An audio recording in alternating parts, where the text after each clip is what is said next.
Ndërsa kryeministri Rama dhe qeveria u ka shpërndar bonus elektoral pensionistëve në fashën e 4 muajve të ndaluara me ligj për akte të tilla, Komisioni Qendror i Zgjedhjeve ka gjetur sot artificat ligjore për të justifikuar joshjen e pensionistëve me bonus për vota. Partia Demokratike kërkoi nga KQZ marrjen e masave për bonuset elektorale, por Ilirian Celibashi, ndryshe nga 2 vite më parë kur justifikoi me faktin se ishin përballë zgjedhjeve lokale e jo qendrore, këtë herë gjeti një tjetër argument. Sipas Celibashit, vërtet bonusi u shpërnda në periudhë të ndaluar, por Edi Rama e kishte marrë vendimin përpara afatit të ndaluar me ligj. Qeveria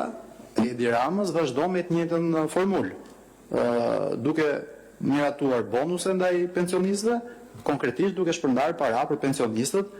disa muaj apo disa javë para zgjedhjeve. Ne gjykojmë që kjo është një veprim totalisht që bie ndesh me frymën e kodit zgjedhor, sepse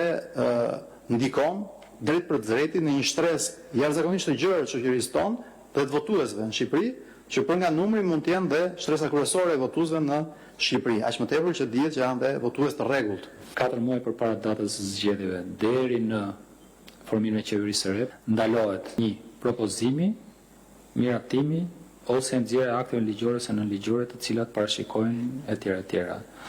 Edhe duke qenë që miratimi i këtij akti bie jashtë kësaj periudhe, mendoj që nuk jemi në kushtet e ndalimit të ligjit. Po mund të ishte edhe një vit më përpara dhe ndërkohë efektet praktike të aktit të miratuar qoftë edhe një vit përpara përkonin me periudhën zgjedhore. Në gjykimin e vlerësimit tim kjo është e qartë, ndaj do të vendosim pushimin e